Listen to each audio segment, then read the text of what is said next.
Hello viewers, আমি jasmine. এই মুহূর্তে আপনারা সবাই কানেক্টেড আছেন জেসমিনস বেবি কেয়ার টক ইউটিউব চ্যানেলটির সাথে। চলুন আজকের ইন্টারেস্টিং ভিডিওটি শুরু করা যাক। আপনি কি লক্ষ্য করেছেন আজকের অনেক জেন এক্স বাবা মা বাইরে থেকে কঠিন কিন্তু ভেতরে ভীষণ দায়িত্বশীল? কেন তারা বলে আমাদের সময় এসব ছিল না? কেন তারা সন্তানের জন্য সব করতে চায় কিন্তু আবেগ প্রকাশে একটু কাঁচা? আজকের ভিডিওটিতে আমরা জানব জেন এক্স প্যারেন্টসের মনস্তত্ত্ব, গবেষণায় প্রমাণিত তথ্য, বাস্তব উদাহরণ আর কিভাবে এই প্রজন্মের প্যারেন্টিং আমাদের সন্তানদের ভবিষ্যৎ গড়ছে। শেষ পর্যন্ত দেখুন ভিডিওটি, কারণ শেষে বলবো জেন এক্স প্যারেন্টিংয়ের 3টি শক্তি এবং 2টি বড় ভুল। প্রথমেই চলুন জানি জেন এক্স কারা। জেন এক্স বলতে সাধারণত 1965 থেকে 1980 সালের মধ্যে জন্ম নেওয়া প্রজন্মকে বোঝানো হয়। তারা বড় হয়েছে কড়া শাসন, সীমিত সুযোগ আর নিজে শিখো পরিবেশে। এই প্রজন্মের উপর গবেষণা করেছেন সমাজবিজ্ঞানী জিন টুয়াং এবং অন্যান্য মনোবিজ্ঞানীরা। তাদের মতে জেন এক্স হলো সেলফ রিলায়েন্ট জেনারেশন, অর্থাৎ স্বনির্ভর প্রজন্ম। প্রথম যে বিষয়টি বলবো সেটা হচ্ছে ইমোশনাল রিজার্ভ কিন্তু ডিপ রেসপন্সিবিলিটি। জেন এক্স বাবা মা সাধারণত আবেগ কম প্রকাশ করেন। কারণ কি?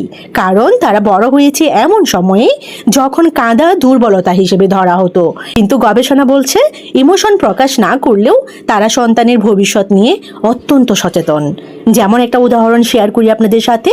বাবা হয়তো সন্তানের সামনে বেশি কথা বলেন না, কিন্তু রাত জেগে হিসাব করেন কিভাবে ওকে ভালো স্কুলে পড়াবো। এই মানসিক কাঠামোটা অনেকটাই সার্ভাইভাল মাইন্ডসেট থেকে এসেছে। 2 নম্বরে যে বিষয়টি নিয়ে কথা বলবো সেটা হচ্ছে আমাদের সময়, মানসিকতার পেছনে বিজ্ঞান। জেন এক্স বড় হয়েছে আর্থিক অনিশ্চয়তা, সামাজিক পরিবর্তন আর প্রতিযোগিতার মধ্যে। তাই তারা বিশ্বাস করে এটা যে কঠিন না হলে মানুষ বড় হয় না। এটা অনেকটা গ্রোথ বিলিফের সঙ্গে মিলে যায়, যেটা জনপ্রিয় করেছেন মনোবিজ্ঞানী ক্যারল ডেক। তবে সমস্যা হয় যখন কঠোরতা অতিরিক্ত হয়ে যায়। 3 নম্বরে যে বিষয়টির কথা বলবো সেটা হচ্ছে স্বাধীনতা শেখানো কিন্তু দূরত্ব তৈরি হওয়া। জেন এক্স প্যারেন্টরা চান সন্তান স্বনির্ভর হোক, তারা মাইক্রো ম্যানেজ করেন না। এখানেই একটা শক্তি আছে। কিন্তু আজকে জেন জেড শিশুরা বেশি আবেগ সংবেদনশীল। ফলে কি হয়?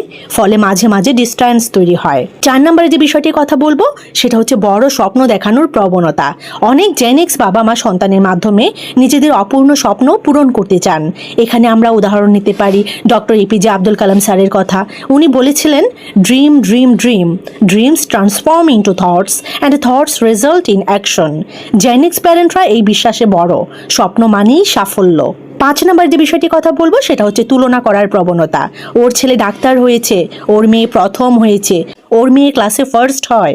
এই তুলনার মনস্তত্ত্বের ব্যাখ্যা দিয়েছেন সামাজিক মনোবিজ্ঞানীরা।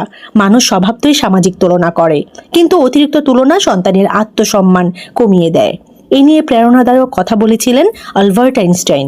Everybody is a genius, but if you জাজ a fish by its ability to climb a tree. Gen X parenting এর 3টি শক্তি রয়েছে: কঠোর পরিশ্রমের শিক্ষা, দায়িত্ববোধ, আর্থিক সচেতনতা। 2টি বড় ভুল রয়েছে, সেটা হচ্ছে আবেগ প্রকাশে ঘাটতি, সন্তানের উপর অপ্রকাশিত চাপ। সমাধান কি? সমাধান কি হতে পারে? গবেষণা মতে 3টি সমাধানের কথা আমি আপনাদের সাথে শেয়ার করছি। সন্তানকে শুধু নির্দেশ নয়, সংযোগ দিন।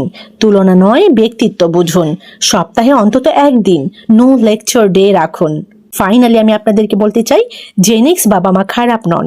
তারা যেভাবে বড় হয়েছে সেভাবেই শেখাতে চান, কিন্তু সময় বদলেছে।